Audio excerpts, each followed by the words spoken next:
स्वागत करुछि आज राशिफल को आपण मानकु। राशिफल जीवन एक गुरुत्वपूर्ण अंश, तेणु आम सदासर्वदा आमर भल एवं मंद को बाछि थाउ। तेणु राशिफल माध्यम आम आमर भल मंद जापर था। तेज आज प्रथम राशि रही मेष राशि। प्रथम राशि रही मेष राशि। विवाह करने को जोग फिटिब, वाणिज्यिक क्षेत्र में मध्य लाभ हो, पारिवारिक जीवन में सुख और शांति रहिबो। हुए तो किसी सुंदर स्थान में रहिबा को पड़ी पारे। सांग माने मध्य उपकृत हेबे। मध्याह्न भोजन पर आपण कौन कारण मानसिक स्तर में चिंतित हेबे। धार्मिक कार्य पछरे टंका खर्च अधिक करिवे। परवर्ती राशि रही वृष राशि। कोर्ट कार्य सफलता मिलिबो। परोपकारी कार्य पछरे टंका खर्च हेबो। भगवान को उपासना करबा आपणक मन में शांति मिलिबो। मध्याह्न पर आपणकर प्रत्येक कार्य सहजरे समाप्त हेबो। पारिवारिक जीवन में समन्वय रहिबो। शारीरिक स्वास्थ्य मध्य भल रहिबो। आपणकर कार्यर उच्च पदाधिकारी माने मध्य खुशी हेबे। पिता और वयस्क मानक ठारू लाभ हेबार आशा रही। परवर्ती राशि रही मिथुन राशि। आज प्रत्येक कार्य बिना बाधार संपन्न हेबो। घर जीवन में अत्यधिक सुस्थ परिवेश रहिबो। आपण आध्यात्मिक प्रवृत्ति पर आग्रही हेबे। मध्याह्न पर आपणक मन में नकारात्मक चिंताधारा आक्रमण हेतु निराश मेघ देखादिबो। निष्पत्ति शक्तिर अभाव रहिबो। घरोई काम पछरे टंका खर्च करिवार संभावना रही। पुंजी विनियोग पई स्टॉक मार्केट आपणक पई अनुकूल हेबो। परवर्ती राशि रही कर्कट राशि। मन आनंद एवं मजा सहित आनंदित हेबे। एही धारारे सांगमानकर उपभोग मनोरंजन उपभोग को द्विगुणित करिबो। मध्याह्न भोजन पर आपणकर स्वास्थ्य खराब होई पारे। गाड़ी चालना समय जत्न नियंतु एवं आपणकर क्रोध को नियंत्रण करंतु। मन रखंतु जे वक्तव्य आक्रमणात्मक नुहे। एक नूतन कार्य आरंभ करिवा पई आज भल दिन नुहे। परवर्ती राशि रही सिंह राशि। घरोई जीवन में जटिल प्रश्नर समाधान हेबो।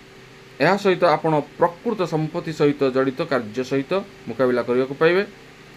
भाई भौणी मान सहित संपर्क रहिबो। मध्याह्न भोजन पर कार्य असुविधा वृद्धि पाइबो। आपण शारीरिक एवं मानसिक स्तर में चिंता अनुभव करेंगे। सामाजिक क्षेत्र में पर्याप्त परिमाण में मिलिबो। परिवार सदस्यों सहित मतपार्थक्य हो पारे। टंका क्षतिर राशि अति राशि। परवर्ती राशि रही कन्या राशि। आज आपणक पई मध्यम फलप्रद हेबो। प्रकृत संपत्ति दलिल गुड़िकर जत्न नियंतु। मां को स्वास्थ्य विषय चिंता हेबो। ध्यान दियंतु जे परिवार कौनसी विवाद हेबो नाही, किंतु मध्याह्न पर सुस्थ अनुभव करिवे। सृजनशील प्रवृत्ति प्रति ध्यान देवे। छात्र छात्री मानक पई समय अनुकूल अटे। परवर्ती राशि रही तुला राशि। पोशाक शॉपिंग आपणक पई उत्साहजनक एवं उपभोग्य हेबो। कला प्रति तुमर आग्रह विशेष हेबो। व्यवसाय रे विकास हेतु मन में खुशी रहिबो। व्यवसाय रे समय अनुकूल हेबो। प्रतियोगी माने जितिबे। व्यवसाय रे विकास सहित नूतन योजना मध्य कार्यकारी हेबो। तथापि आपण को उच्च पदाधिकारी मानक सह जुक्ति तर्क करने को पड़ी पारे। परवर्ती राशि रही बिच्छा राशि।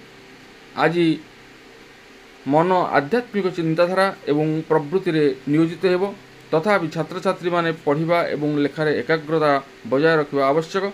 मध्याह्न भोजन पर चिंता कमाइबा पई समाधान खोजी मानसिक शक्ति अनुभव करिवे बा मानसिक शांति अनुभव करिवे। शारीरिक एवं मानसिक स्तर में सुस्थ रहिबे। प्रतियोगी मानकर इच्छा सफल हेबो नाही। परवर्ती राशि धनुराशि। आपणकर अध्यक्षतार वृत्तिगत लोक माने वृत्तिगत भाव में उपकृत हेबे। धन पाइबा पई दृढ़ संभावना अछि। आय हेतु आर्थिक दृष्टि शुद्ध फेरस्त हेबो। शेयर इत्यादि माध्यम रे आय वृद्धि हेबार संभावना रही। आर्थिक संकट दूर हेबो। भल पोशाक एवं भल खाद्य आपणक मन को खुशी रखिबो। स्वल्प रहणी किंबा पर्यटन भ्रमण जोग रही। परवर्ती राशि रही मकर राशि। मनरु नकारात्मक चिंताधारा को हटाई आपण निराशरु बाहरी आसबे।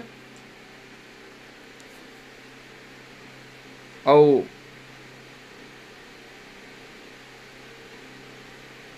अनैतिक कार्यगुड़िक चिंता कारण ହୋଇପାରେ। ତେଣୁ ଯଦି ସମ୍ଭବ ସେସବୁରୁ ଦୂରେଇ ରୁହନ୍ତୁ।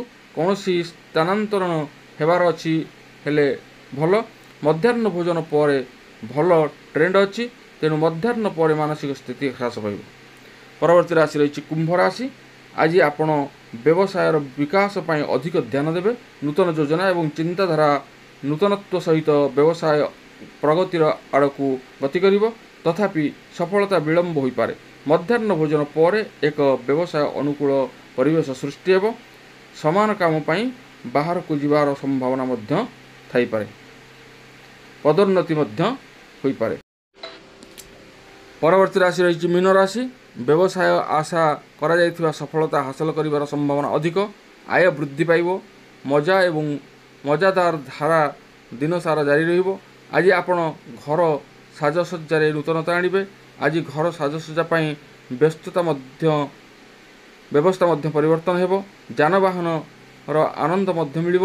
ସାମାଜିକ ପ୍ରସଙ୍ଗରେ ବାହାରକୁ ଯିବାର ସମ୍ଭାବନା ରହିଛି। ଏକ ମନୋରମ ସ୍ଥାନରେ ରହିବାକୁ ଉପଭୋଗ କରନ୍ତୁ। ତେବେ ଜାଣିଲେ ଆଜିର ସମସ୍ତ ରାଶିଫଳ ସମ୍ପର୍କରେ। ପୁଣି ଆସିବା କାଲିର ରାଶିଫଳ ନେଇ ପରବର୍ତ୍ତୀ ଭିଡ଼ିଓରେ। ରହୁଛି। ନମସ୍କାର।